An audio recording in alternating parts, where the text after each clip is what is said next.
I thought accepting protection from a mafia boss would be temporary. A few days, maybe a week, until my violent ex stopped hunting me. But when Vincenzo De Luca looked at me with those cold, dark eyes and said, "Bring her to me," everything in my life changed forever. He was supposed to be dangerous, untouchable, a man who destroyed everything he touched. Instead, he became the only person who made me feel safe. My nephew started calling him Papa. I started falling in love with a killer. And the night Marco came back with a gun, I realized I had to choose between the life I knew and the family I never expected. Subscribe and comment if you've ever had to choose between safety and everything you thought you knew about yourself, because what happened next will leave you speechless. Tentar novamente, I scrub the last table harder than I need to. The marble gleams under the dim restaurant lights. My reflection stares back at me. Tired eyes, hair tied back too tight. A faint purple shadow beneath my left cheekbone that no amount of concealer can hide anymore. The kitchen staff left an hour ago. The dining room is empty. Just me and the smell of wine and expensive cologne still hanging in the air. I check my phone. 3 missed calls from the school. A text from my landlord about rent. Another message I don't want to open because I already know what it says. "Where are you? We need to talk." My stomach tightens. I delete it without reading the rest. I finish wiping down the bar and grab my coat from the hook near the kitchen. The fabric smells like garlic and dishwater. I pull it on anyway. The streets are dangerous this late. I need to get home to Luca. The back door leads to an alley. Narrow, dark, lined with dumpsters and broken pallets. I usually take the front exit, but tonight, the manager locked it early. I push the door open. Cold air hits my face. I step outside and pull my coat tighter. A shadow moves near the dumpster. My breath catches. There you are. Marco steps into the light from the street lamp. His face is hard, angry. He's wearing the same leather jacket he wore the night I left him, the night he broke my ribs. I take a step back. My hand finds the door handle, locked from the outside. "I've been waiting," Marco said. "You think you can ignore me? I don't have anything to say to you." My voice sounds steadier than I feel. "You owe me money." He moves closer. 2,000 euros. "You remember that? I paid you back." I keep my eyes on his hands. He always uses his hands first. "You paid half." He stops 3 feet away. "I want the rest." "I don't have it." "Then we have a problem." I feel the wall behind me. Brick, cold, nowhere to go. My phone is in my pocket, but my hands won't move. "Marco, please. I have Luca to take care of. Should have thought of that before you left me." He reaches for my arm. I twist away. His fingers catch my wrist. Pain shoots up to my elbow. "Let go." "Not until you listen." I yank hard. My wrist slips free. I run toward the door. He grabs the back of my coat. I stumble. My knee hits the pavement. Sharp pain explodes through my leg. "Get up," Marco said. "We're going to talk." I scramble to my feet. Blood runs down my shin. I limp back to the door and pound on it with both fists. "Help! Someone help me!" The door stays closed. The restaurant is empty. No one can hear me. Marco's hand closes around my throat. Not tight enough to choke, just enough to scare me. "You're making this harder than it needs to be." I claw at his fingers. My vision blurs. I can't breathe right. I can't think. Then the door opens. Light floods the alley. A man in a white chef's coat stands there. His eyes go wide. "What are you doing?" The chef's voice is sharp. Marco drops his hand. I fall against the wall, gasping. "None of your business," Marco said. "She works here." The chef looks at me. "Elena, get inside." I don't wait. I push past him into the kitchen. My legs shake so hard I can barely walk. I hear voices behind me, angry, low. The door slams shut. I lean against the counter. My throat burns. My wrist throbs. I want to cry, but I can't. Not here. The chef walks back in. "Are you okay?" I nod. "I'm not okay. I haven't been okay in years." "That man. Who is he?" "No one." I straighten up. "Just someone I used to know." "He was hurting you." "I'm fine now, thank you." The chef doesn't look convinced. "You should tell someone. The police. Or Mr. De Luca." My chest tightens at the name. Vincenzo De Luca owns this restaurant. And half the city. Everyone knows who he is. What he is. "I can handle it," I said. "Can you?" I don't answer. I walk past him toward the staff room. My hands won't stop shaking. I sit on the bench in the staff room for 20 minutes. Long enough for my breathing to slow. Long enough to check the bruises forming on my wrist. Purple fingerprints. 4 of them. Clear as a signature. I pull my sleeve down. Stand up. Walk back into the dining room. It's not empty anymore. A man sits in the corner booth. Dark suit. Dark hair. He's watching me. His eyes are steady. Cold. Like he's deciding something. I freeze. Vincenzo DeLuca. I've seen him before. He comes in once a week. Always sits in the same spot. Always orders the same wine. He never speaks to anyone except his bodyguard. Tonight, he's alone. I grab a towel and start wiping tables again. I keep my head down. I don't want him to see my face. Don't want him to ask questions. Elena. His voice cuts through the silence. Low. Controlled. I stop moving. Yes, sir? Come here. My feet move before my brain catches up. I walk toward his table. Each step feels heavier than the last. I stop a few feet away. How can I help you? Sit down. I'm still working. Sit. It's not a request. I lower myself into the chair across from him. My hands fold in my lap. I don't look at his face. What happened outside? Vincenzo asked. Nothing. Don't lie to me. I finally look up. His eyes are dark, sharp. They see everything. I feel exposed under that gaze. It was a misunderstanding, I said. With the man who grabbed you? So he knows. Of course he knows. He probably knows everything that happens in this building. It's handled, I said. Is it? I don't answer. He leans back in his seat. One hand rests on the table. His fingers are long, scarred across the knuckles. He's not wearing a wedding ring. Who is he? Vincenzo's voice is softer now. Still cold, but less sharp. My ex. And he's bothering you. It's not your problem. You work under my roof. He taps the table once. That makes it my problem. I shake my head. I can take care of myself. Can you? The same question the chef asked. I'm tired of hearing it. Yes. Then why are you shaking? I look down. My hands are trembling in my lap. I clench them into fists. I'm fine, I said. Really. Thank you for your concern. I start to stand. His hand shoots out. Not grabbing me, just blocking my path. Sit down. I sit. He studies me for a long moment. Then he pulls out his phone and types something. A minute later, a man in a black suit walks in. Tall, broad shoulders. A gun visible under his jacket. Rafa, Vincenzo said. Take Elena home. Make sure she gets inside safely. I don't need an escort, I said quickly. It wasn't a suggestion. Rafa nods. Yes, boss. I look at Vincenzo. Why are you doing this? Because I can. He stands up, adjusts his cuffs. And because no one puts their hands on my staff without consequences. There's something in his tone, something hard and final. It sends a chill down my spine. What are you going to do? I ask. That depends on him. He walks past me toward the front door. His footsteps echo in the empty restaurant. I watch him leave. My heart pounds against my ribs. Rafa clears his throat. Ready? I nod. I grab my bag from the staff room and follow him outside. The drive home is silent. Rafa doesn't ask questions. He just watches the road. I stare out the window at the dark streets. Naples looks different at night. Dangerous. Beautiful. We pull up outside my building. It's old. Crumbling. The kind of place where landlords don't fix things and neighbors don't ask questions. Thank you, I said. Rafa doesn't respond. He just waits until I'm inside before driving away. I climb the stairs to the 3rd floor. My legs ache. My wrist throbs. I unlock the door and step inside. Luca is asleep on the couch. The TV is still on. Cartoons playing on mute. Mrs. Torres from next door must have put him to bed. I kneel beside him, brush the hair off his forehead. He's so small.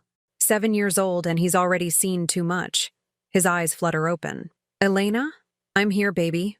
I kiss his forehead. Go back to sleep. Are you okay? I'm fine. He closes his eyes again. I cover him with a blanket and walk to the kitchen. There's a note on the table from Mrs. Torres. He ate dinner. No charge tonight. You look tired. I crumple the note in my fist. Everyone can see it. The exhaustion. The fear. I can't hide anymore. I pour myself a glass of water and lean against the counter. My phone buzzes. Another message. This isn't over. Marco. I delete it. Block his number. It won't stop him, but it makes me feel better for a moment. I finish my water and walk to the bathroom. Turn on the light. Stare at my reflection. The bruise on my cheekbone is darker now. The fingerprints on my wrist are purple. I look broken. I turn off the light and go to bed. Tomorrow will be better. It has to be. It's not better. The next morning, I wake up to pounding on the door. Loud. Aggressive. I sit up fast. My heart races. Elena! Open up! Marco's voice. I grab my phone. My hands shake so hard I can barely unlock it. I dial the police. The line rings once, twice. The door crashes open. I scream. Luca wakes up on the couch. His eyes go wide with fear. Marco walks in. His face is bruised. Split lip. Black eye. Someone hurt him. Someone hurt him bad. You called DeLuca, Marco said. His voice is rough, angry. You actually called that bastard. I didn't call anyone. I stand up, put myself between him and Luca. You need to leave. Do you know what he did to me? Marco grabs my arm. His grip is tight, painful. Do you? Let go. He had his men drag me into an alley, beat me until I couldn't stand, all because of you.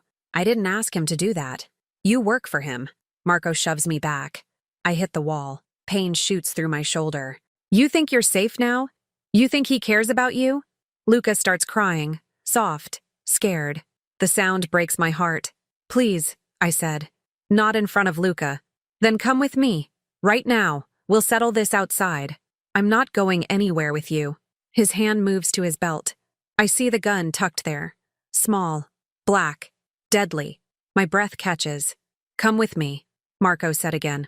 Or I'll make you. I look at Luca. He's curled up on the couch, shaking, silent. He hasn't spoken in months. Not since his mother died. Not since I became all he had left. Okay, I said quietly. I'll come. Smart girl. He grabs my arm and pulls me toward the door. I look back at Luca one more time. Stay here, I call to him. Don't move. I'll be right back. The lie tastes bitter in my mouth. Marco drags me into the hallway, down the stairs, outside. The morning sun is too bright. My eyes ache. He shoves me into his car, slams the door, gets in the driver's seat. Where are we going? I ask.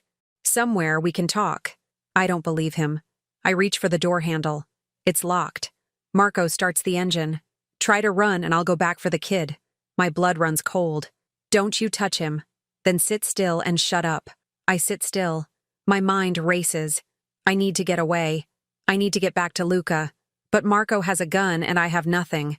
We drive for 10 minutes. Through narrow streets. Past bakeries and shops just opening.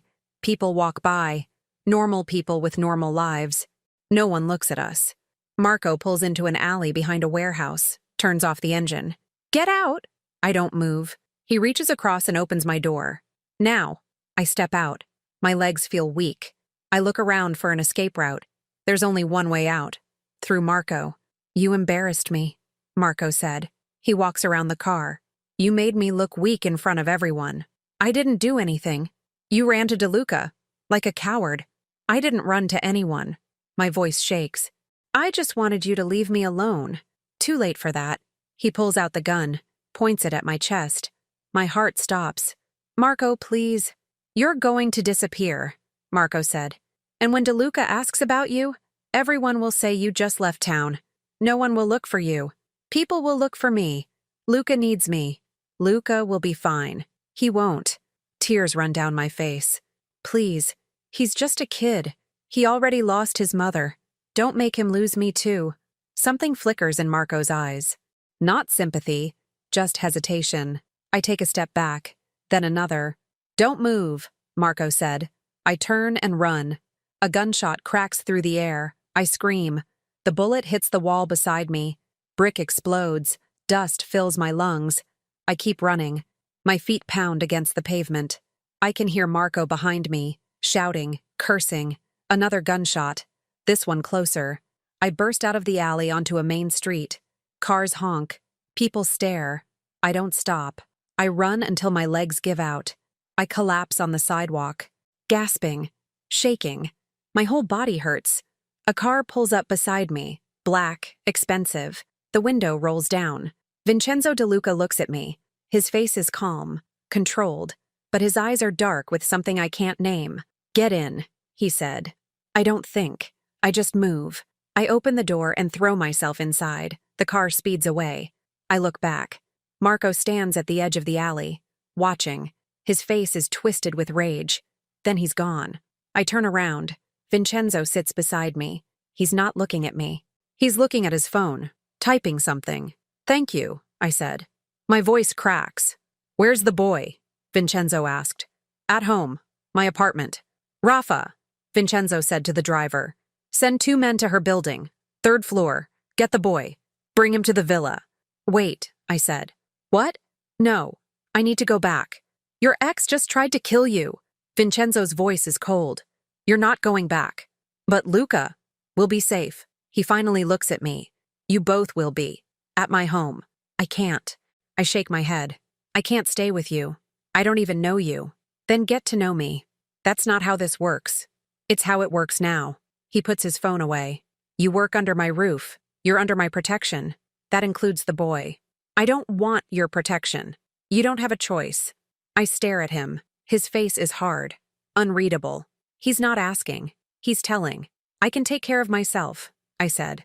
"How's that working for you?" The question hits hard. I look away. My hands are covered in dust and scratches. My wrist is still bruised. My whole life is falling apart. "Fine," I said quietly. "But just for tonight. Until I figure something out. We'll see." The car turns down a private road. Trees line both sides. Tall, dense, the kind that hide things. We pull up to a gate. Massive, iron. 2 guards stand outside. They see Vincenzo and open the gate immediately. The villa appears. White stone, tall windows, surrounded by gardens. It looks unreal. A place from movies, not a place where people actually live. "This is your home?" I ask. "Yes. It's huge. It needs to be." The car stops in front of the main entrance. Rafa opens the door. Vincenzo steps out first. I follow slowly. A woman appears in the doorway. Older, gray hair pulled back. She's wearing a simple dress and an apron. "Gianna," Vincenzo said. "Prepare 2 rooms. One for Elena, one for her nephew.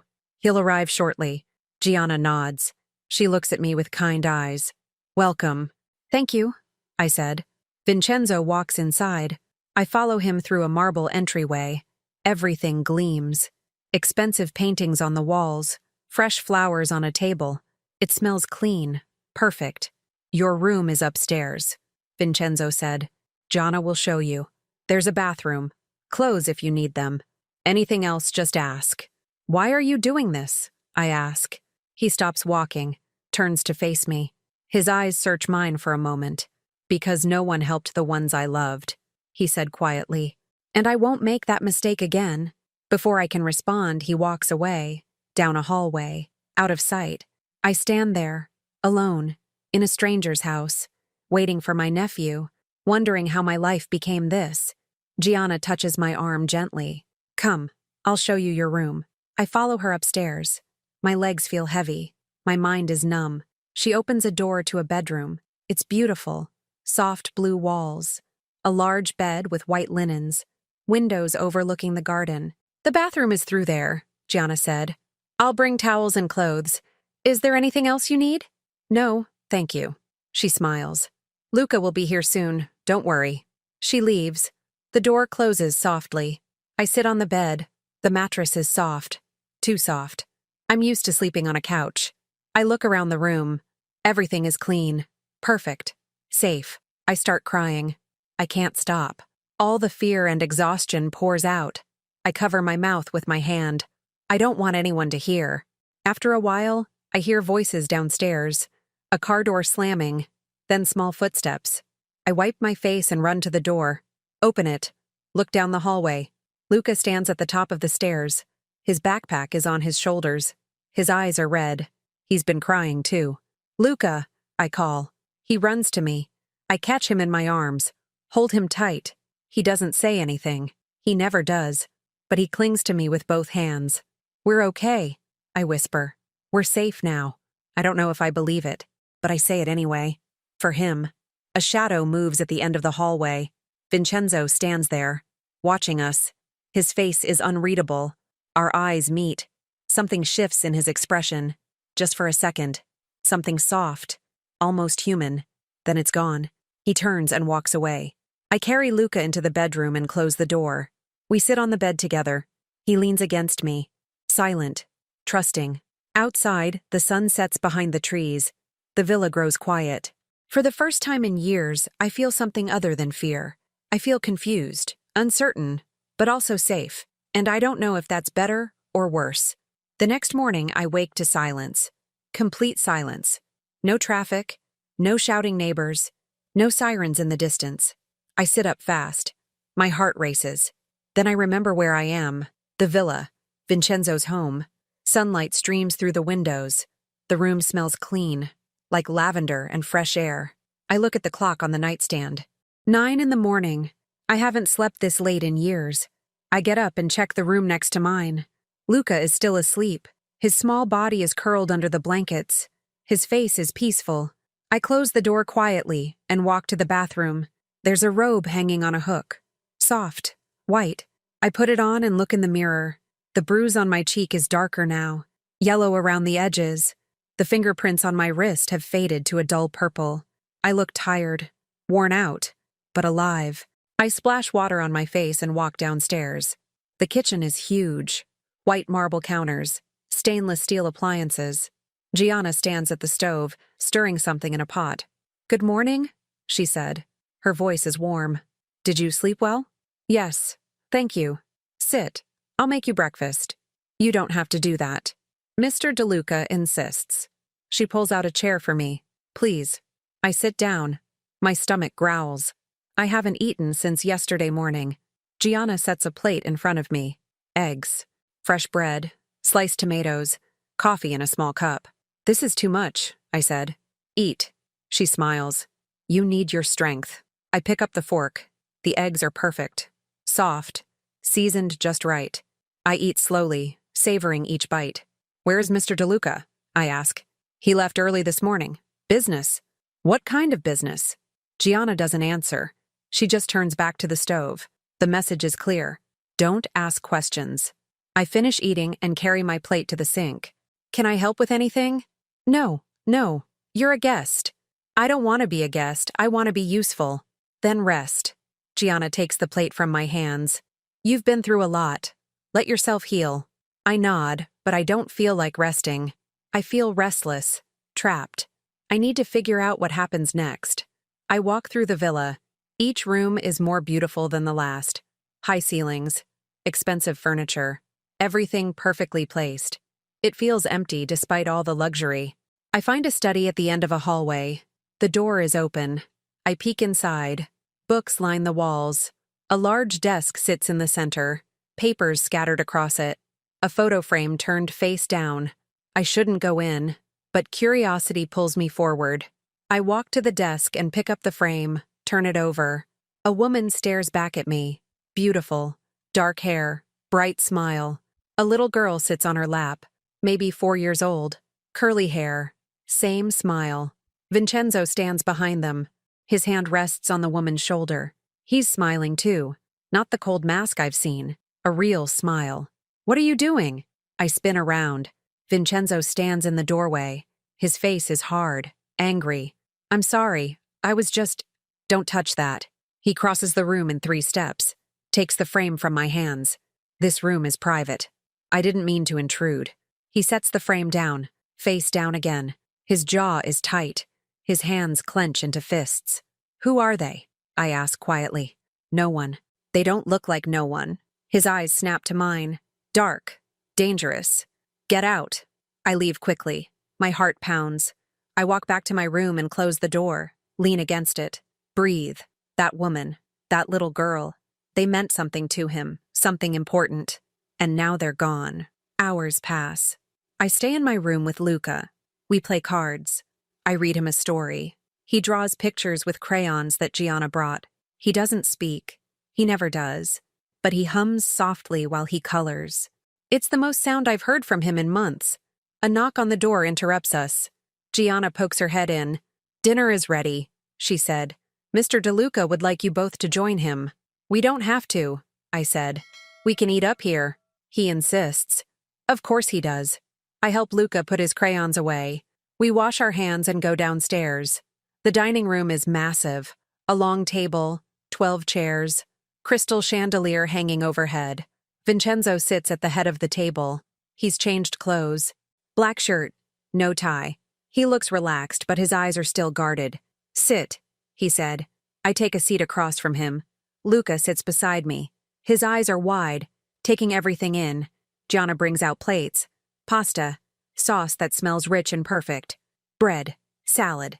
She sets everything down and disappears. Eat, Vincenzo said. I serve Luca first, then myself. Vincenzo watches us but doesn't touch his food. The silence is thick, uncomfortable. I focus on my plate. How old is he? Vincenzo asked. 7. He doesn't talk. No. Why? I set down my fork. He saw his mother die. Car accident 2 years ago. He hasn't spoken since. Vincenzo's face doesn't change, but something shifts in his eyes. Recognition. Understanding. I'm sorry, he said. It's not your fault.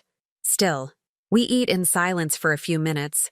Then Luca tugs on my sleeve. He points to Vincenzo, then to his plate. He wants to know if you're going to eat, I said. Vincenzo looks at his untouched plate, then at Luca. A small smile tugs at the corner of his mouth, just for a second. You're right, Vincenzo said to Luca. I should eat. He picks up his fork, takes a bite. Luca smiles. It's small, shy, but it's there. My chest tightens. I haven't seen him smile in so long. Do you like it here? Vincenzo asked him. Luca nods. Good. Vincenzo looks at me. You can stay as long as you need. We can't stay forever.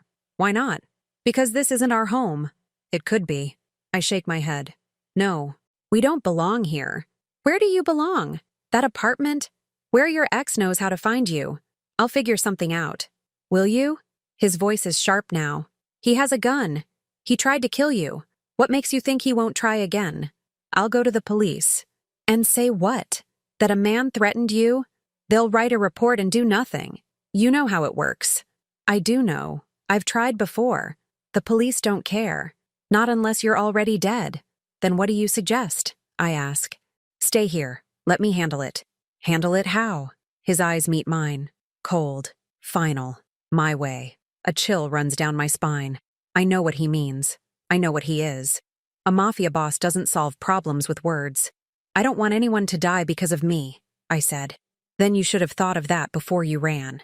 I didn't run to you. You found me. And now you're my responsibility. I'm not your anything. The words come out harder than I intend. Vincenzo's jaw tightens. He sets down his fork.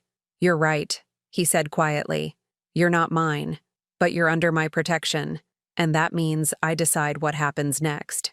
You can't control my life. Watch me. I stand up fast. My chair scrapes against the floor. We're leaving. No, you're not. You can't keep us here. Actually, I can. He stands too. There are guards at every exit. You won't make it past the gate. So we're prisoners. You're safe. That's not the same thing. It's close enough. I grab Luca's hand. Come on, we're going upstairs. Luca looks confused, scared. I hate that I'm doing this to him, but I can't stay here. I can't let this man control everything.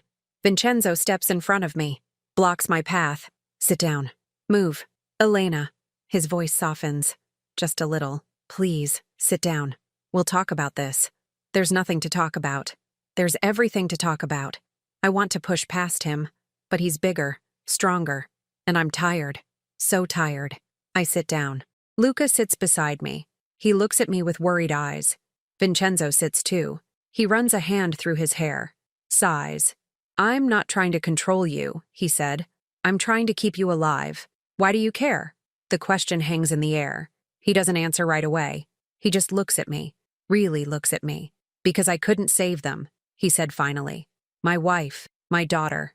I couldn't save them. And I won't let it happen again. My breath catches.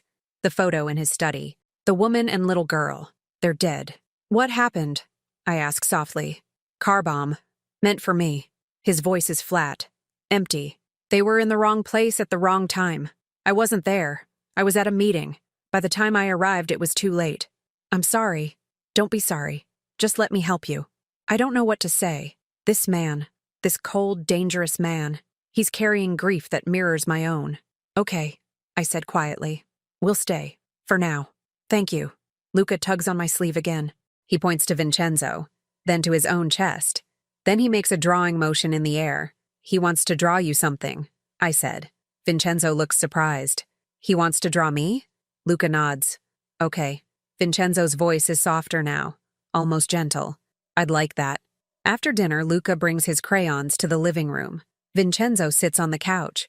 Luca sits on the floor in front of him. He draws carefully. His tongue sticks out in concentration. I watch from the doorway. This man who terrifies everyone. This man who orders people beaten. He sits perfectly still while a 7-year-old draws his picture. 20 minutes later, Luca holds up the paper. It's a stick figure. Black suit. Dark hair. A small smile. That's very good, Vincenzo said. He takes the picture carefully. Thank you. Luca beams. He runs to me and hugs my legs. I run my fingers through his hair. Vincenzo stands. He looks at the drawing again, then at Luca. Something soft crosses his face. Something vulnerable. Good night, he said to us. Sleep well? He walks away, down the hallway, the drawing still in his hand. I carry Luca upstairs, tuck him into bed. He falls asleep fast, exhausted from the day. I go to my room, but I can't sleep. My mind races. Questions pile up. What happens tomorrow? Next week? How long can we really stay here? And why does Vincenzo care so much? I get up and walk to the window. The garden stretches out below, dark, peaceful. Guards patrol the perimeter, always watching. A light turns on in a room across the garden. Vincenzo's study. I can see him through the window, sitting at his desk. The drawing from Luca is pinned to the wall beside the turned-down photo frame. He's staring at it. Just staring. My chest tightens. This man isn't just dangerous. He's broken, just like me. And somehow that makes everything more complicated. 3 days pass. We fall into a routine. Breakfast with Gianna. Luca plays in the garden. I help with small tasks around the house. Vincenzo is gone most of the day. When he returns, we eat dinner together.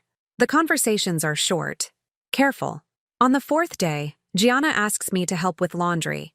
I follow her to a room off the kitchen. You don't have to do this, she said. But I thought you might feel better having something to do. I do. Thank you. We fold sheets together. The work is simple, mindless. It feels good to be useful. How long have you worked for him? I ask. 15 years. Did you know his wife? Gianna's hands pause. Yes. Sophia. She was kind, beautiful. She loved him very much. What was she like? Patient. Strong. She saw the good in him when no one else did. Gianna folds another sheet. When she died, he changed. Became colder, harder. He doesn't let anyone close anymore. What about his daughter? Isabella. Gianna's voice softens. She was everything to him. He called her his light. After she died, the light went out. My throat tightens. I'm sorry. We all are. Gianna looks at me. But you and Luca, you're different. He looks at you the way he used to look at them. That's not true, isn't it? She smiles. I've worked here a long time. I know when something changes. And something has changed. I don't respond. I just keep folding. But her words stay with me. They echo in my head. Something has changed. That night, Luca wakes up screaming. I run to his room. He's sitting up in bed, eyes wide, tears streaming down his face. It's okay. I'm here. I sit beside him, pull him close. It was just a dream. He shakes his head, points to the window. I look. Nothing but darkness and trees. There's nothing there, I said. You're safe. He doesn't believe me. He clings to me, trembling. A knock on the door. Vincenzo walks in. He's wearing a t-shirt and pants. His hair is messy. He must have been asleep. What happened? He asked. Nightmare. He walks to the window, looks outside. Then he pulls the curtains closed. Nothing out there, Vincenzo said. Just guards. They won't let anyone near. Luca looks at him, still scared, but listening. Vincenzo sits on the edge of the bed. Do you want to know a secret? Luca nods. When I was your age, I was scared of the dark too. Vincenzo's voice is gentle. My father told me that the dark isn't scary. It's just the world sleeping. And while it sleeps, people like me keep watch. We make sure nothing bad happens.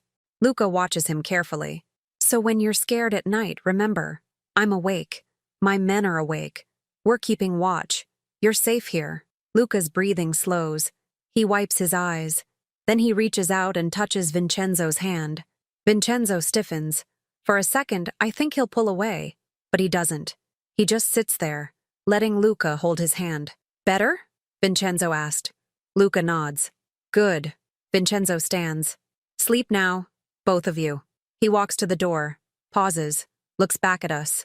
If he has another nightmare, come find me, he said. I'll be awake. Then he's gone. I lay down beside Luca. He curls against me, falls asleep within minutes. But I stay awake, thinking about Vincenzo's words, the way he looked at Luca, the way he let a 7-year-old hold his hand. This man isn't just broken. He's trying to put himself back together, one small piece at a time, and somehow we're part of that process. The next morning, Vincenzo is at breakfast. Usually he's gone by now. But today he's sitting at the table, reading a newspaper, drinking coffee. Good morning, I said. He looks up. Morning, sit. I pour coffee for myself. Luca sits beside me. Gianna brings out pastries and fruit. I have something for you, Vincenzo said. He slides an envelope across the table. I open it. Cash. A lot of cash. More than I make in 3 months. What is this? I ask. Payment. For the shifts you missed at the restaurant. This is too much. It's what you're owed. Plus extra for expenses. I can't take this. You already have. I push the envelope back toward him. I don't want your money. Then what do you want? To feel safe without owing anyone? You don't owe me. His voice is firm. This isn't a debt. It's a gift. I don't take gifts from men like you. Men like me? His eyes narrow. What does that mean? You know what it means. Say it. You're Mafia. The word feels heavy, dangerous. You hurt people. You take what you want. You control everything. Is that what you think? Isn't it true? He sets down his coffee, leans back in his chair. Yes, it's true. I hurt people who deserve it. I take what's mine. I control what I need to control. But I don't hurt innocents. And I don't take from people who have nothing. What about me? Am I yours to control? No. His eyes find mine. You're here by choice. You can leave anytime you want. But out there, you're prey. In here, you're protected. That's the difference. And when I leave, what then? Then I'll make sure Marco can't touch you. Or anyone else. How? He doesn't answer. He just holds my gaze. The message is clear. I don't want to know how. Luca reaches for a pastry. Vincenzo slides the plate closer to him. The gesture is small, automatic, like he's done it 100 times before. He likes you, I said quietly. He shouldn't. Why not? Because I'm dangerous. Vincenzo looks at Luca. And dangerous men shouldn't be around children. You're not dangerous to him. Not yet. The words hang in the air. Cold.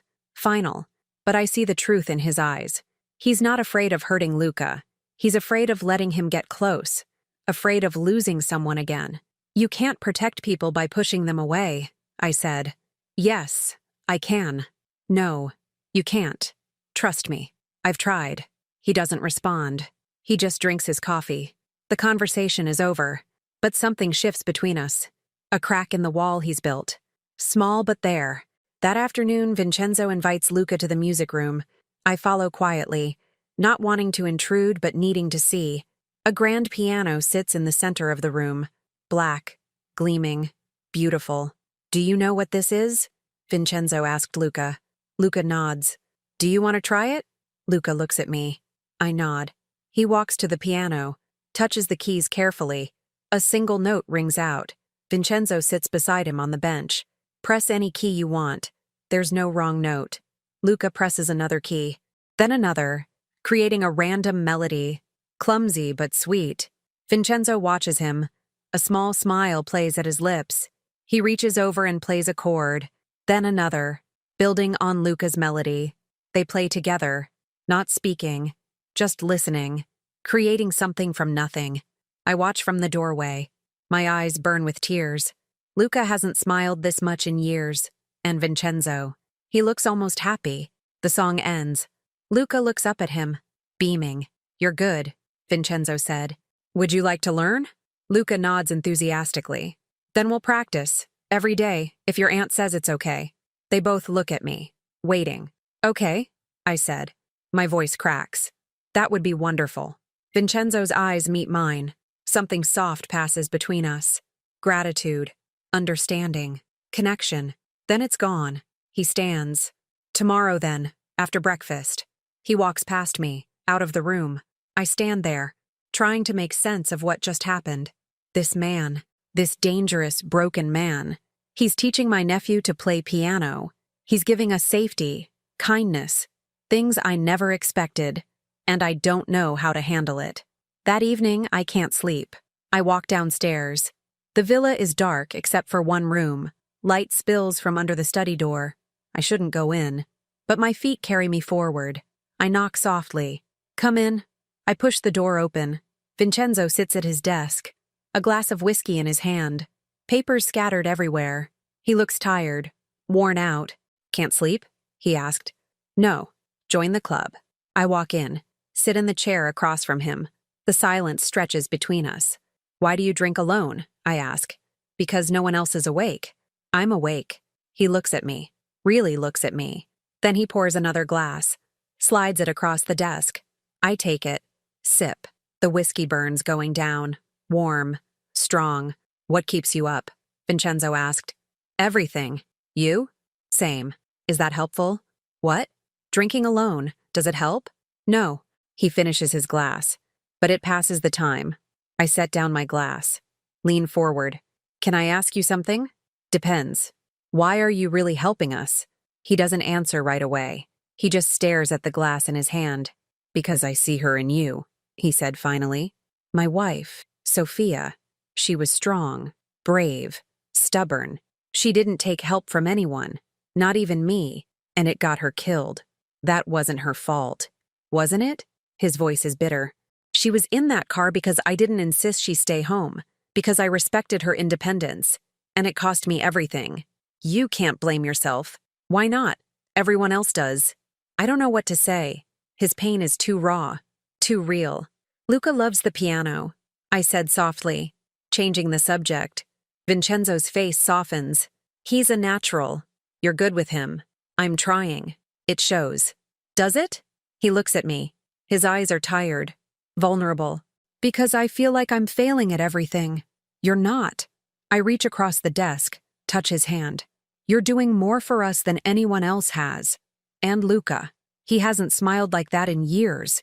You did that. Vincenzo stares at where our hands touch. He doesn't pull away. Thank you, he said quietly. For what? For not being afraid of me. Who says I'm not afraid? Are you? I think about it. Really think. No, not anymore. Something shifts in his expression. His hand turns over. His fingers curl around mine. Warm, strong. You should be, he said. Why? Because I'm not a good man. I don't believe that. You don't know me. Then let me. The words escape before I can stop them. Vincenzo's breath catches. His thumb brushes across my knuckles. Gentle, tentative. Elena. A loud crash echoes through the villa. Glass shattering. Alarms blaring. Vincenzo drops my hand. Stands. Pulls a gun from his desk drawer. Stay here, he said. What's happening? Stay here. Lock the door. He runs out. I hear shouting. Footsteps pounding. More glass breaking.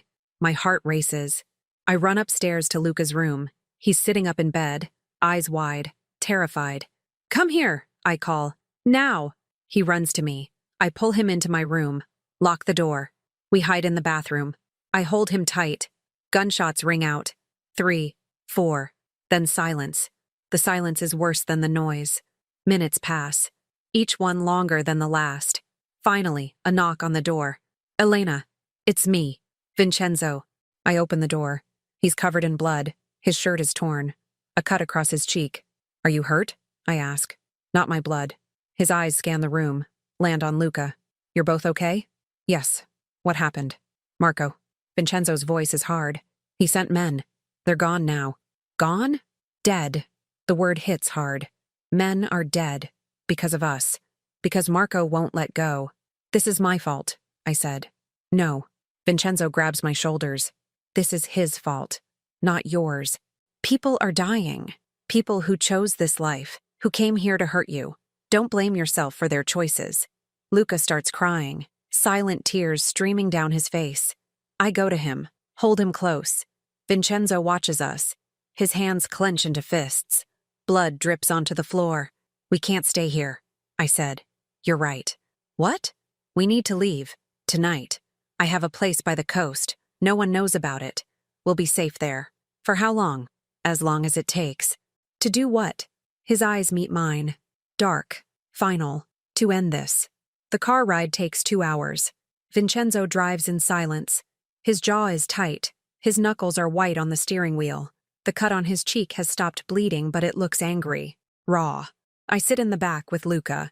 He's curled against me, half asleep. His small hand grips my shirt. Behind us, another car follows. Rafa and 2 other men, armed, alert, watching the road for threats. The city disappears. Buildings give way to trees. Then fields. Then nothing but darkness and stars. Where are we going? I ask quietly. Somewhere safe, Vincenzo said. You said that about the villa. This is different. How? No one knows about it. Not even most of my men. I look out the window. The landscape changes again. Hills, curves, the smell of salt in the air. The ocean? I ask. Yes. We drive along a coastal road. The water stretches out to our left. Dark, endless, beautiful in the moonlight.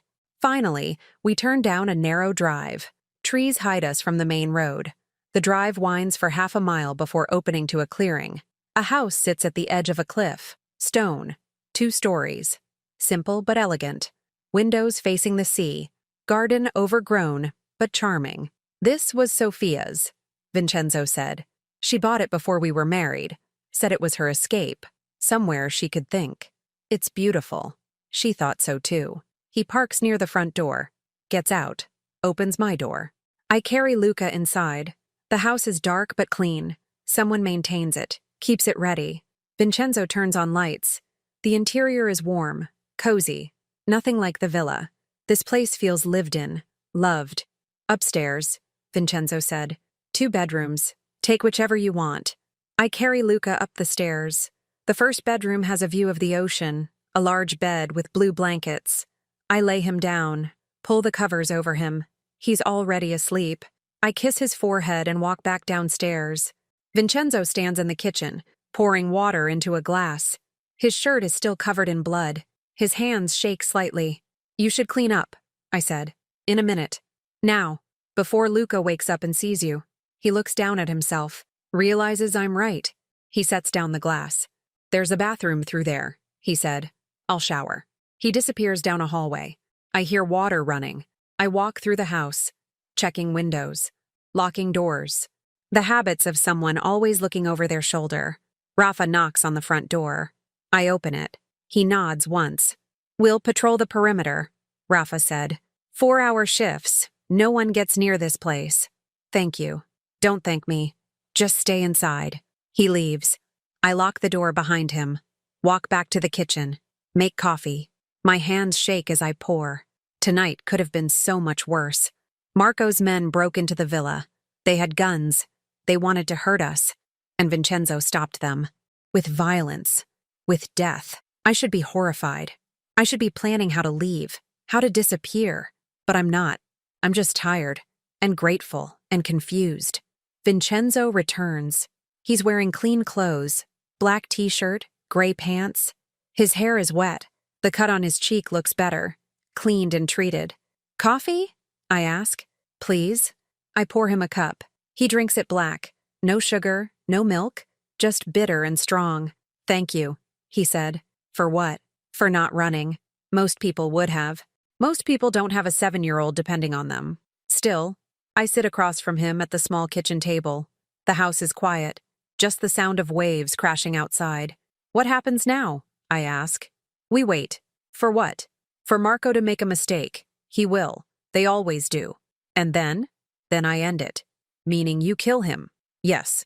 The word hangs between us. Simple. Final. No apology. No justification. Does that make you uncomfortable? Vincenzo asked. I don't know. You should know. This is who I am, what I do. I know what you do. Do you? Really? He leans forward. I kill people. I hurt people. I take what I want and destroy anyone who stands in my way. That's my life. That's my world. Is it the world you chose? The question catches him off guard. He sits back, stares at his coffee. No, he said finally. It was chosen for me. My father. My grandfather. This life was decided before I was born. But you stayed. Where else would I go? Anywhere. It's not that simple, isn't it? He looks at me. His eyes are tired, sad. You can't just walk away from this world. It follows you, finds you, destroys everything you love, like it destroyed Sophia and Isabella. He flinches. The words hurt. I see it in his face. But I don't take them back. Yes, he said, exactly like that. I'm sorry. I shouldn't have. No, you're right. He stands, walks to the window, stares out at the dark ocean. I killed them, not directly, but my choices, my enemies, my life. It all led to that moment, that explosion, and I couldn't stop it. I stand too, walk to him, stop just behind him. It wasn't your fault, I said. Everyone says that, but they're wrong. Vincenzo, Sophia told me to leave, 6 months before she died. She said this life was too dangerous, that we should take Isabella and disappear, start over somewhere new. His voice breaks. I said no. I said I couldn't abandon my responsibilities, my family, my men. I chose them over her, and she died because of it. My chest tightens. You couldn't have known. I should have listened. Maybe. But you can't change the past. I know. He turns to face me. But I can change what happens next. I can keep you safe, both of you, even if it costs me everything. Why? Because I already lost everything once. And I won't let it happen again. His eyes search mine, looking for something. Understanding. Forgiveness. Hope. I reach up, touch his face. My fingers trace the cut on his cheek. Gentle. Careful. You're not alone in this, I said softly. Not anymore. His hand covers mine. Warm. Strong. He closes his eyes, leans into my touch. You should be afraid of me, he whispered. I'm not.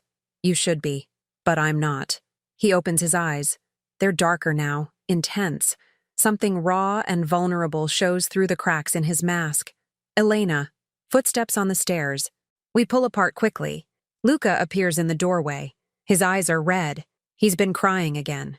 Come here, baby. I hold out my arms. He runs to me. I pick him up. He's getting too big for this, but I hold him anyway. Another nightmare? Vincenzo asked. Luca nods. Want to see something? Vincenzo walks to the back door. Opens it.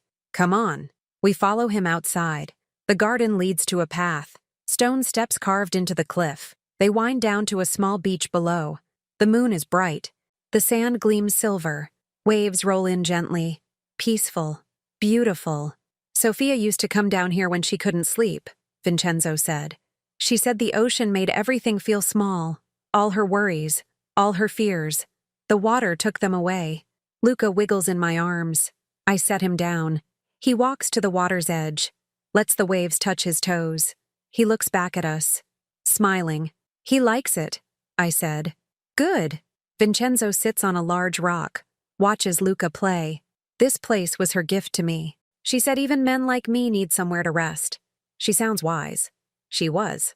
His voice is soft. Too wise for someone like me. I don't think so. Why? Because she loved you. That says something. Or it says she made a mistake. You don't believe that. He doesn't answer. He just watches Luca. The boy splashes in the shallow water, laughing silently. His joy is contagious. I sit beside Vincenzo on the rock.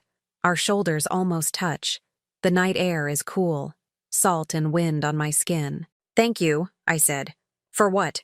For this. For protecting us. For caring. I'm not doing anything special. Yes. You are. He looks at me. His eyes are softer now. The hard mask is gone. Just for a moment. Just for me.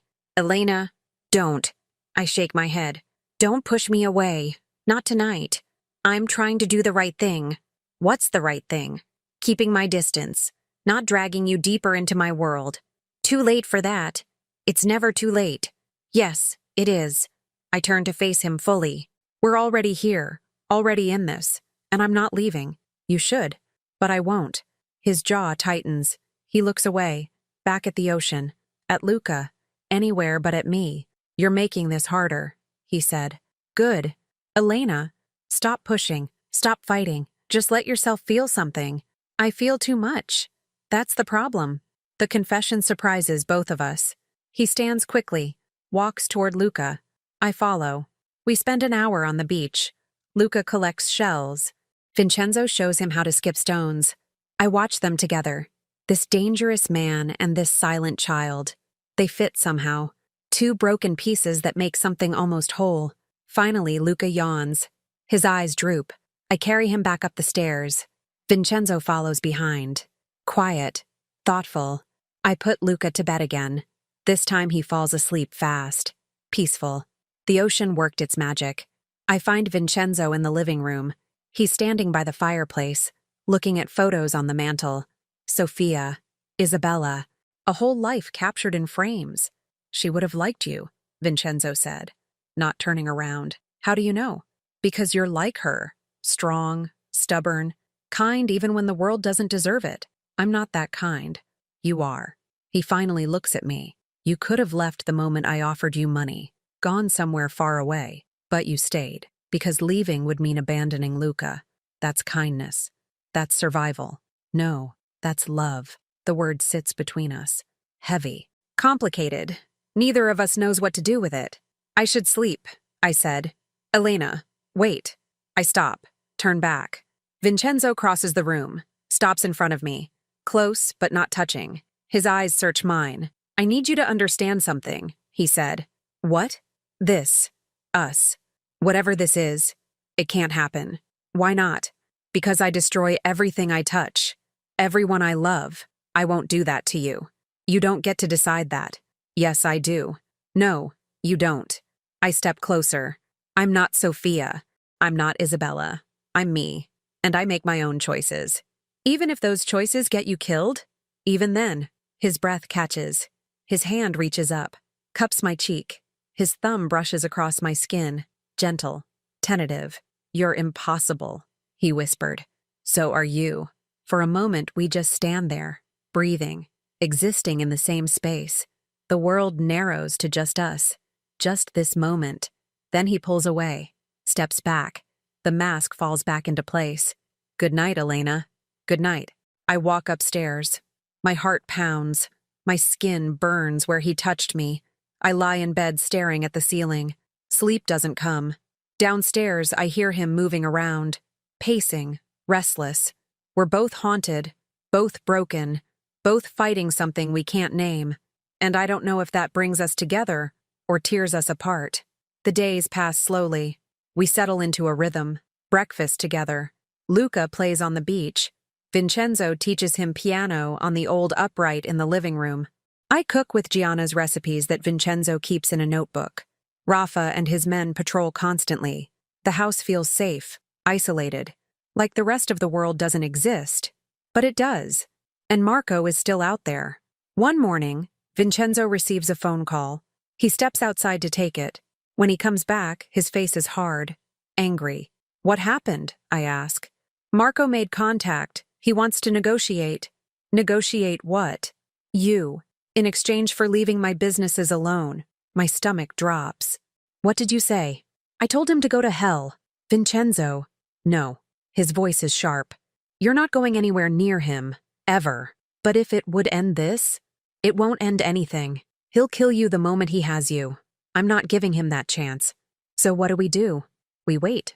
He'll make his move soon. And when he does, I'll be ready. How long? Days, maybe less. Fear tightens my chest. What if? Don't. He grabs my shoulders. Don't think about what if. Just trust me. I won't let anything happen to you. I trust you.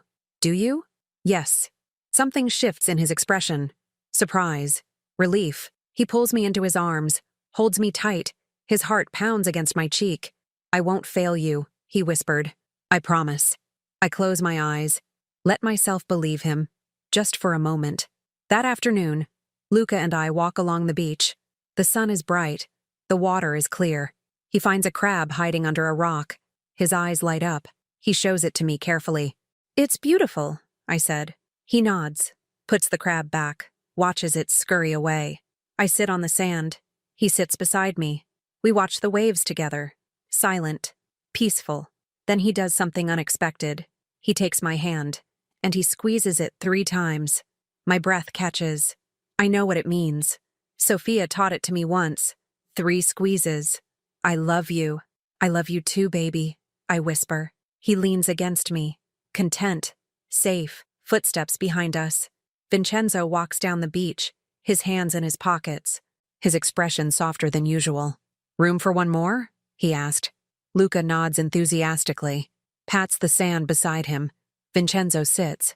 The 3 of us stare at the ocean. The moment feels fragile, precious, like it could break any second. "My daughter loved the beach," Vincenzo said quietly.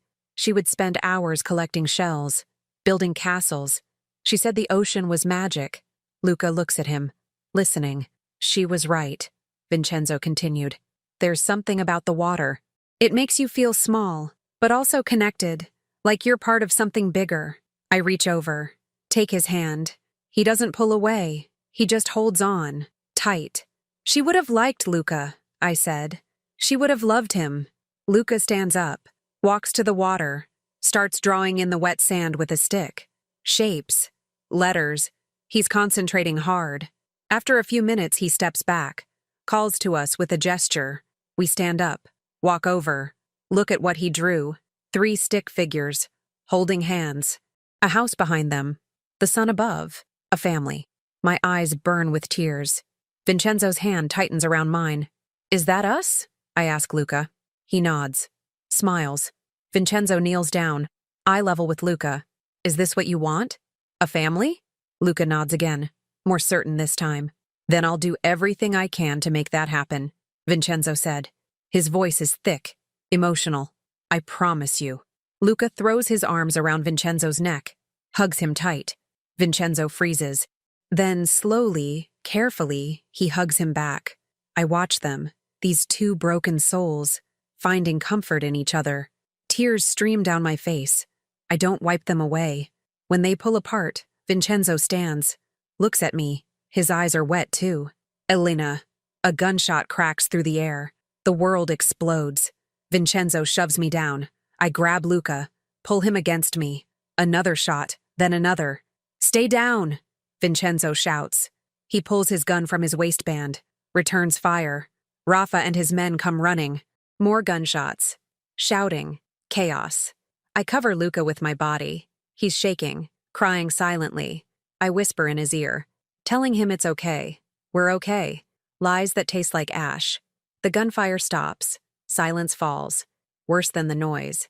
Vincenzo appears above me. Blood runs down his arm. He's been shot. "Are you hurt?" he asked. "No." "Luca?" I check him over. No blood. No injuries. Just fear. "He's okay," I said. "Good." Vincenzo helps me up. "Get inside. Now. Stay away from the windows." "You're bleeding." "I'm fine. Go." Rafa runs over. "Boss, we got 2 of them. One escaped, heading north." "Find him," Vincenzo said. His voice is cold, final. "And make sure he doesn't report back." "Yes, boss." I grab Vincenzo's good arm. "You need a doctor." "Later." "Now." He looks at me. His eyes are hard, but he nods. "Fine. Inside." We rush to the house. I sit him at the kitchen table, find a first aid kit, cut away his sleeve. The bullet grazed him. Deep, but not life-threatening. My hands shake as I clean the wound. He doesn't flinch, doesn't make a sound, just watches me work. "I'm sorry," I said. "For what?" "This. All of this. If I hadn't—" "Stop." He catches my hand. "This isn't your fault.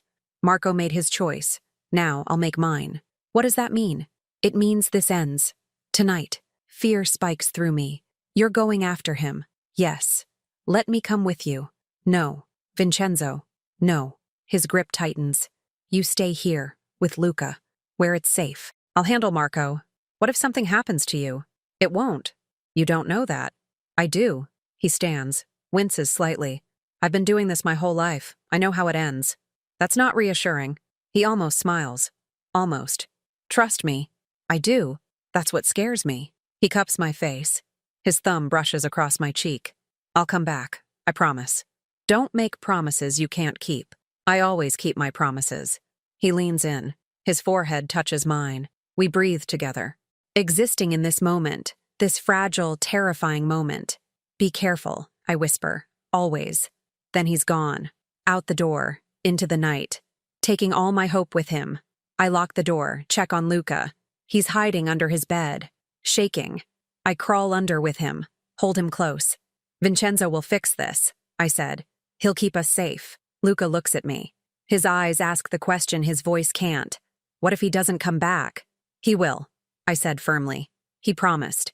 We stay under the bed, listening to the silence, waiting, praying. Hours pass. Each minute feels like a lifetime. Finally, headlights sweep across the walls. A car pulling up, doors slamming, footsteps. I hold my breath. My heart pounds. Please, please let it be him. A knock on the door. Elena! It's me, Vincenzo. I scramble out from under the bed, run downstairs, unlock the door, throw it open. He's standing there, alive, covered in blood, but alive. His eyes find mine. It's done, he said. Marco's dead. I don't think. I just move. I throw myself into his arms. He catches me, holds me tight. We stand there in the doorway, clinging to each other, breathing, alive. You came back, I whisper. I told you I would. I was so scared. I know. I'm sorry. I pull back. Look at his face. Are you hurt? Nothing serious. Promise? Promise. I touch his face, his neck, his shoulders, making sure he's real, making sure he's whole. His hands slide into my hair. He stares at me. His eyes are dark, intense, full of something dangerous and desperate. Elena, he breathes. Then he kisses me. The kiss is everything. Desperate, hungry. Years of pain and loneliness poured into one moment. His hands cut my face. My fingers grip his shirt. We collide in the doorway. Two broken souls finally finding each other. He tastes like salt and smoke. His lips are rough, demanding. I kiss him back with everything I have. All my fear, all my hope, all my need. When we break apart, we're both breathing hard. His forehead rests against mine.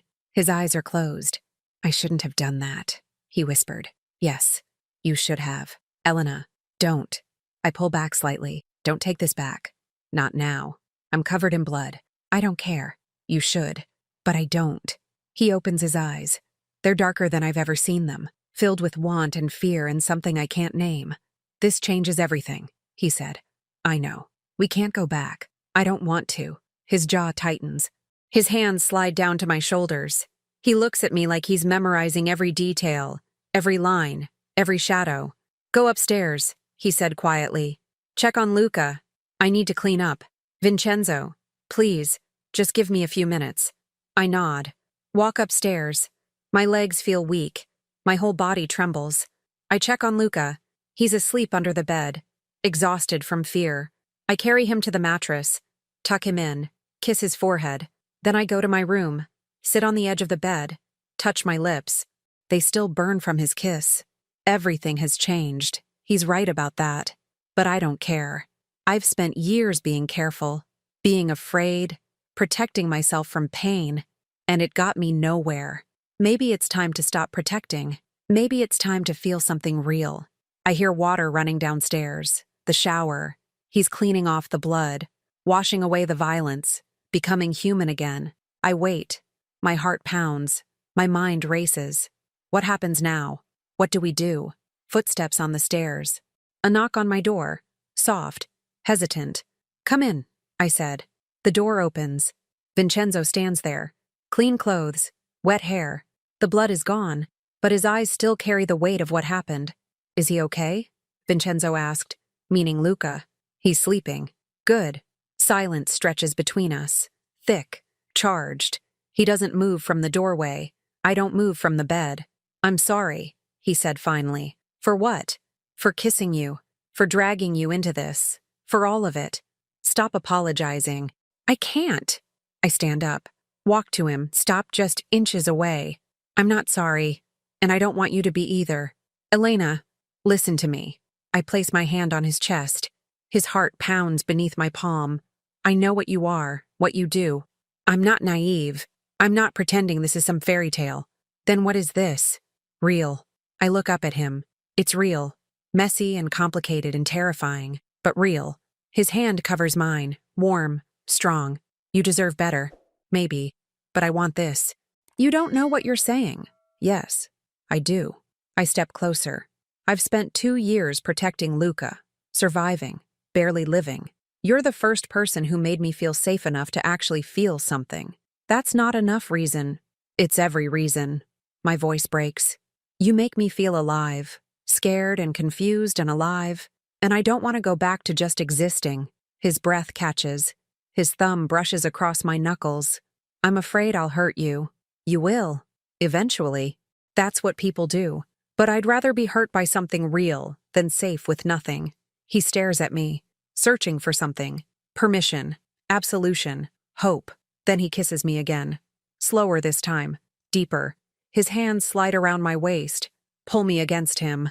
I wrap my arms around his neck, give myself over to this moment, this feeling. We stumble backward. My legs hit the bed. We fall together. His weight presses me into the mattress. I don't mind. I pull him closer, knead him closer. His lips move to my neck, my jaw, my shoulder. Each kiss burns, leaves a mark, claims something I didn't know I was offering. We should stop. He whispered against my skin. We should. But I don't want to.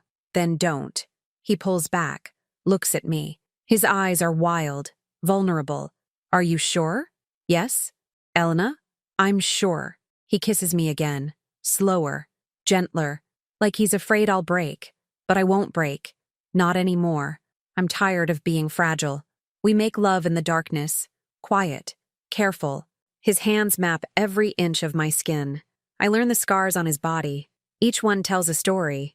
Each one is proof he survived. Afterward, we lie tangled together, his arm around me, my head on his chest, his heartbeat steady beneath my ear. I haven't done this since Sophia, he said quietly. You don't have to explain. I want to. He takes a breath. After she died, I couldn't. Every time I tried, I just saw her face, felt guilty, like I was betraying her memory. And now? Now, I think she'd want me to be happy, to live, not just survive. I trace circles on his chest. She would. How do you know? Because she loved you. And love wants happiness for the people it touches. Even after it's gone. His arm tightens around me. You're too good for this world. No, I'm just trying to survive in it. You're doing more than surviving. So are you. We lie in silence. The ocean sounds drift through the window. Peaceful. Eternal. The world outside this room feels far away. What happens tomorrow? I ask. We go back to the villa, start rebuilding. Marco is gone. His allies will scatter. We'll be safe. For how long? I don't know. His voice is honest. This life, it's never truly safe. There's always another enemy, another threat. But I'll protect you, both of you, with everything I have. I know you will. Does that scare you? A little. Good. It should. I tilt my head up. Look at his face. Why? Because you'll keep me honest. Keep me human. I need that. Is that all I am? Your conscience? No. He cups my face. You're everything I didn't know I needed.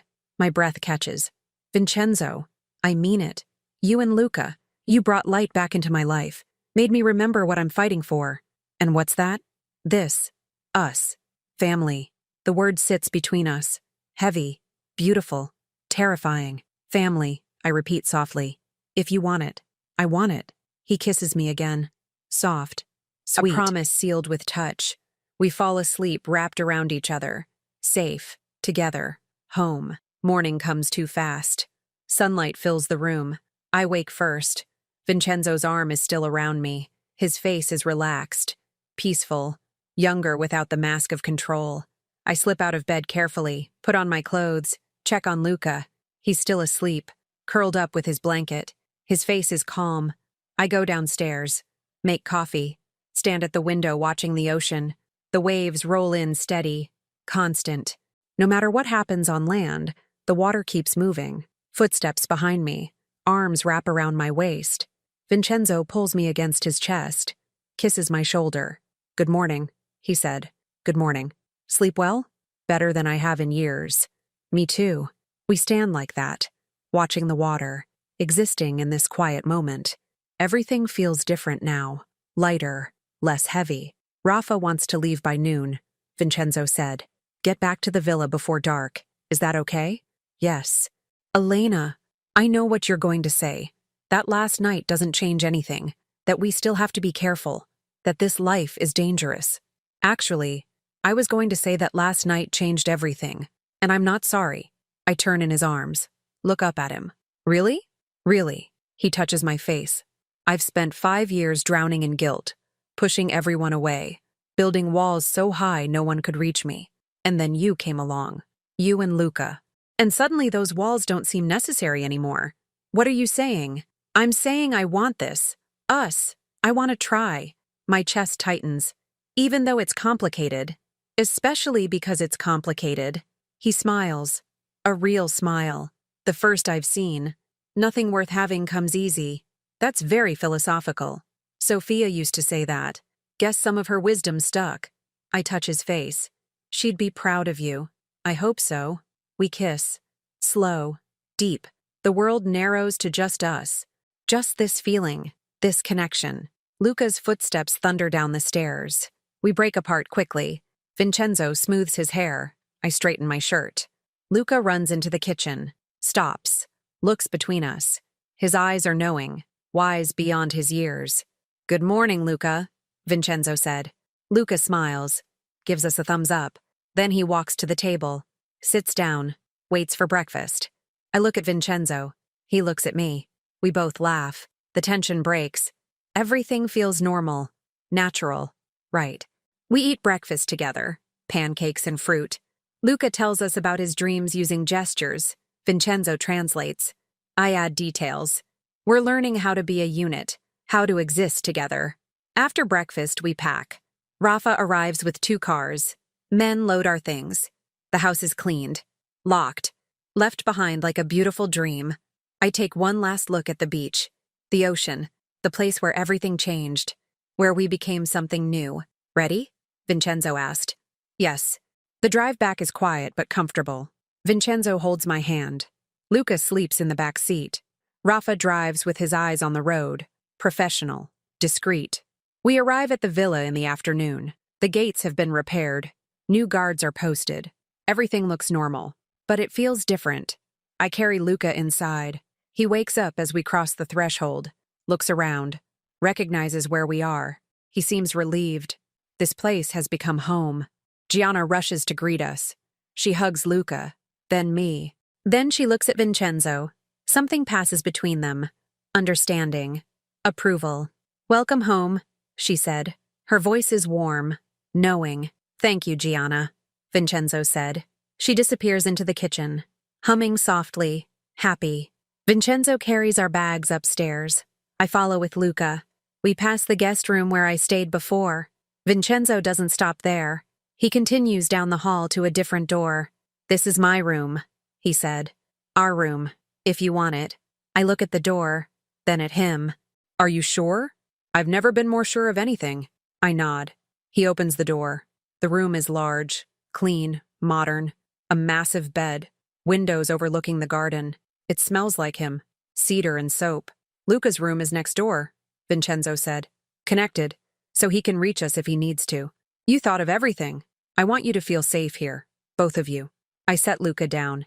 He explores the room curiously, opens doors, looks in closets, tests the bed. He gives another thumbs up. I think he approves, I said. Good. Vincenzo sets down the bags, walks to me, takes my hands. Elena, I need you to know something. What? This isn't temporary. I'm not asking you to stay for a week or a month. I'm asking you to stay, permanently. Build a life here, with me. My heart stops. Vincenzo, I know it's fast. I know it's crazy. But I've wasted 5 years being afraid, being alone. I don't want to waste any more time. What about your world? Your enemies? I'll handle them, like I always do. But I'll do it knowing I have something worth protecting. Someone worth coming home to. Tears fill my eyes. I don't know what to say. Say yes. It's not that simple. It is. He pulls me closer. I'm not asking for perfect. I'm asking for real. For us to try. Together. I look at Luca. He's watching us. Listening. His eyes are hopeful. He wants this too. A home. A family. Safety. I look back at Vincenzo. This man who saved us. Protected us. Opened his heart despite every reason to keep it closed. Yes, I said. Yes, we'll stay. His face breaks into a smile. Real. Genuine. Beautiful. He picks me up, spins me around. I laugh. The sound feels foreign, like something I forgot how to do. Luca claps his hands. Silent applause. His smile is wide. Happy. He runs to us. We pull him into our embrace. The three of us together. A family. Weeks pass. We settle into our new life. Luca starts school again. A private academy near the villa. Vincenzo drives him every morning. Picks him up every afternoon. They talk about his day. Luca uses gestures. Vincenzo never asks him to speak, just listens. I help Gianna with the house, cook meals, tend the garden. Simple things. Normal things. It feels strange at first, but I adjust. Vincenzo's business continues. Men come and go. Meetings happen behind closed doors. But he keeps that world separate. Never lets it touch us. Never brings violence home. At night, we're a family. Dinner together. Piano lessons for Luca. Reading before bed. Then Vincenzo and I retreat to our room. Talk. Make love. Hold each other. Build something neither of us thought possible. One evening, 3 months after we moved in, something changes. We're sitting at dinner. Luca is telling a story with his hands. Vincenzo is watching intently. I'm laughing at their interpretation. Then Luca stops. His face gets serious. He looks at Vincenzo, opens his mouth. Papa. The word is quiet. Rusty from disuse, but clear, unmistakable. Everyone freezes. Vincenzo's eyes go wide. My breath catches. Gianna drops the serving spoon. What did you say? Vincenzo asked. His voice shakes. Papa. Louder this time, more certain. Vincenzo's eyes fill with tears. He stands up, walks around the table, kneels in front of Luca, takes his small hands. Say it again, Vincenzo whispered. Papa, you're my papa. Vincenzo pulls him into his arms, holds him tight. His shoulders shake. He's crying. This strong, dangerous man is crying. Yes, Vincenzo said. His voice breaks. Yes, I'm your papa, and you're my son, my boy.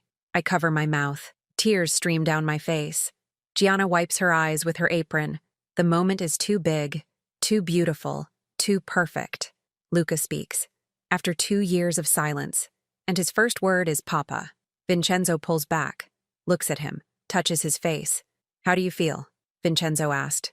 Happy. Luca's voice is small but strong. I feel happy. Me too, son. Me too. They hug again. I join them, wrap my arms around both of them. We cry together. Happy tears, healing tears, the kind that wash away pain and leave hope.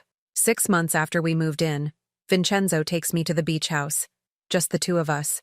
Gianna watches Luca for the weekend. We need time alone. Time to be just Elena and Vincenzo. Not parents, not survivors. Just us. We arrive at sunset. The sky is painted orange and pink. The water reflects the colors. Beautiful, peaceful, sacred. Vincenzo takes my hand, leads me down to the beach. We walk along the shore. Waves lap at our feet. The air smells like salt and possibility. Do you remember the first time we came here? Vincenzo asked. Yes, we were running, scared, broken. And now? Now we're healing. Are we? I stop walking, turn to face him. Yes, we are. You're not the same man who ordered me brought to him, and I'm not the same woman who was too afraid to fight back. You were never too afraid. Yes, I was. But you helped me find my strength. You always had it. He touches my face. I just gave you a safe place to use it. We stand in the waves, holding each other. The sun sets behind us. Darkness creeps in, but it doesn't feel scary. It feels peaceful. Elena, Vincenzo said, there's something I want to ask you. What? He reaches into his pocket, pulls out a small box. My heart stops. He opens it. A ring sits inside. Simple, elegant, perfect. I'm not good with words, he said. I'm better with actions. But I want to try. I want to tell you what you mean to me. Vincenzo. Let me finish. He takes a breath. You saved me. You and Luca. You came into my life when I had given up, when I thought I was done feeling anything. And you made me remember how to live, how to love, how to hope. Tears stream down my face. I didn't do anything. You did everything. He takes the ring from the box. You gave me a reason to be better, to try harder, to protect instead of destroy. You made me want to be the man you see when you look at me. I see a good man. I'm not good, but I'm trying. Because of you. He gets down on one knee. The sand is wet. The waves touch his shoes. Elena Rossi, will you marry me? Will you let me spend the rest of my life protecting you, loving you, being your family? I can't speak. I can only nod. Tears blur my vision. He slides the ring onto my finger, stands up, kisses me. Deep, long, perfect. When we break apart, we're both crying, both smiling, both whole. Is that a yes? He asked. Yes, yes, 1,000 times yes. He picks me up, spins me around. I laugh. The sound echoes across the beach. Free, joyful, alive. We make love on the sand, under the stars. The ocean our witness. The night our blessing. Everything is perfect. Everything is right. The wedding is small. Just family. Rafa and his men. Gianna. Luca. A priest who doesn't ask questions. We stand in the villa garden, under the trees, surrounded by flowers. Luca stands beside Vincenzo as his best man. Gianna stands beside me. The priest speaks. We say our vows. Simple words. Deep promises. I do, I said. I do, Vincenzo said. The priest smiles. You may kiss your bride. Vincenzo pulls me close, kisses me soft, sweet. The beginning of forever. Everyone claps. Luca cheers, his voice clear and strong. We have a small dinner. Music plays. Luca dances with Gianna. Vincenzo and I dance under the stars. Slow. Close. Perfect. Are you happy? I ask. More than I ever thought possible. Me too. No regrets? None. Not even marrying a man like me? Especially marrying a man like you. He smiles. Kisses my forehead. We sway to the music. Lost in each other. Found in this moment. Later that night, we lie in bed. My head on his chest. His arm around me. His ring on my finger catches the moonlight. Elena De Luca, Vincenzo said. It suits you. Does it? Yes. You were always meant to be mine. And you were always meant to be mine. Even when I was cold and cruel? Especially then. You needed someone to see past it. To see you. His arm tightens around me. Thank you. For what? For not giving up on me. For staying. For loving me despite everything. It's not despite everything. It's because of everything. He turns his head. Looks at me. His eyes are soft. Open. Vulnerable. I love you. I love you too. We fall asleep tangled together. Safe. Complete. Home. 6 months later, I wake up feeling sick. Vincenzo notices immediately. He brings me water, holds my hair back, asks if I need a doctor. I'm fine, I said. You don't look fine. It's probably just something I ate. But it's not. Deep down, I know what it is. I wait 3 days. Then I take a test. 2 lines appear. Clear. Definite. Real. I'm pregnant. I sit on the bathroom floor, staring at the test. Tears stream down my face.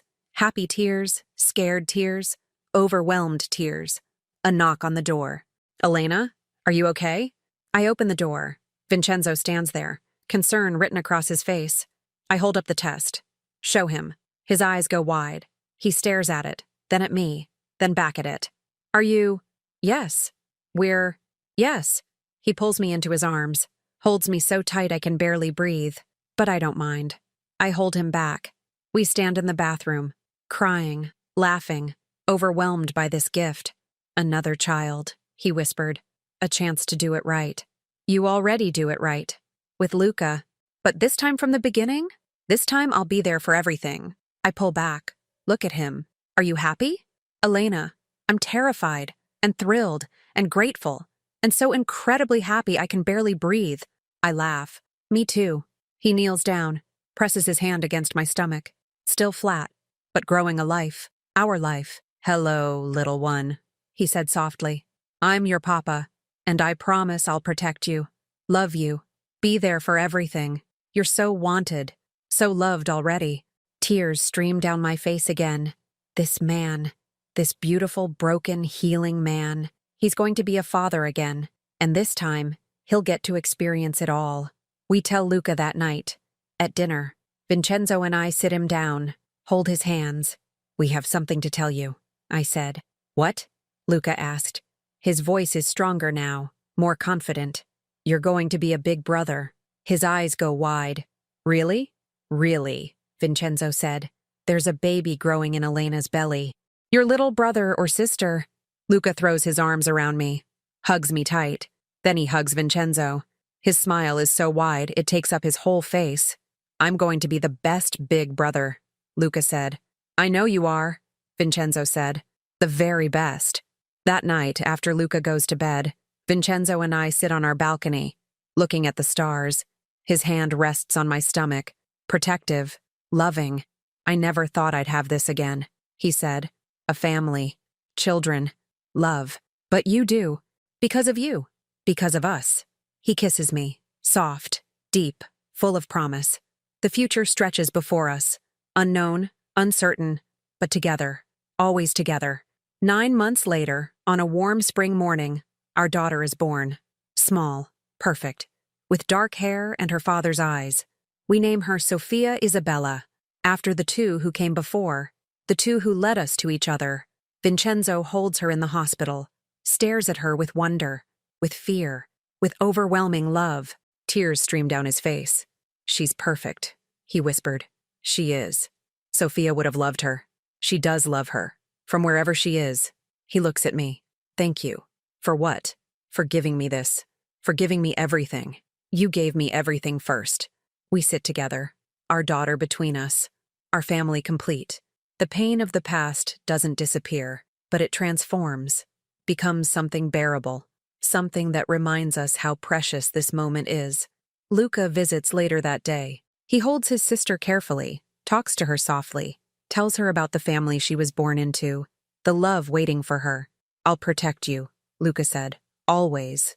Vincenzo's hand finds mine, squeezes 3 times. I love you. I squeeze back. I love you too. We bring Sofia home to the villa. Jana has decorated the nursery, pink and white, soft and safe. Everything a little girl needs. That night, after everyone is asleep, I find Vincenzo in the nursery. He's standing over Sofia's crib, watching her sleep. His hand rests on the railing, gentle, protective. Can't sleep? I ask. I keep thinking she'll disappear, that I'll wake up and this will all be a dream. It's real, I know, but it feels too good to be real. I walk to him, wrap my arms around his waist, lean against his back. We deserve this. After everything, we deserve to be happy. Do we? Yes. He turns around, pulls me close. I love you, Elena. I love you too. I'm not perfect. I'm still dangerous. Still broken in places. I know, but you're mine, and I'm yours. That's all that matters. He kisses me. Soft. Sweet. The kind of kiss that says forever. That says home. That says I choose you. Every day. Always. We stand in the nursery, holding each other, watching our daughter sleep. Outside, the garden is quiet. The guards patrol. The world continues. But in this room, in this moment, everything is perfect. Years pass. Sofia grows, learns to walk, to talk, to laugh. Luca finishes school, becomes a young man, strong, kind, protective of his sister. Vincenzo's business evolves, becomes more legitimate, fewer enemies, more allies. The violence fades but never disappears completely. It's part of who he is, part of our world. But he keeps it away from us, keeps us safe. On Sofia's 5th birthday, we have a party in the garden. Friends, family, music and laughter. She runs through the grass. Luca chases her. They play together. Happy, safe, loved. I stand on the terrace, watching. Vincenzo walks up behind me, wraps his arms around my waist, rests his chin on my shoulder. Look at them, he said. I know. We did that. We created this. We did. Are you happy? I turn in his arms, Look at his face. Still handsome. A few more lines now. Gray touching his temples. But his eyes are the same. Dark. Intense. Full of love. I'm more than happy. I'm home. So am I. We watch our children play. Watch Gianna serve cake. Watch Rafa smile at something Sophia said. Watch the life we built together. Imperfect. Complicated. Real. Do you ever think about that night? I ask. The night Marco came to the restaurant? Every day. Do you regret any of it? Only that you had to go through so much pain to get here. But we got here. That's what matters. He kisses my temple. Yes. We got here. Sophia runs over. Mama! Papa! Come play. We're coming, sweetheart, I said. Vincenzo takes my hand. We walk down to the garden together. Join our children. Our family. Our life. The sun sets over the villa. Golden light spills across everything. Beautiful. Peaceful. Perfect. I look at Vincenzo. He looks at me. We smile. No words needed. Just understanding. Just love. He said, bring her to me. I came. And stayed. We're finally home.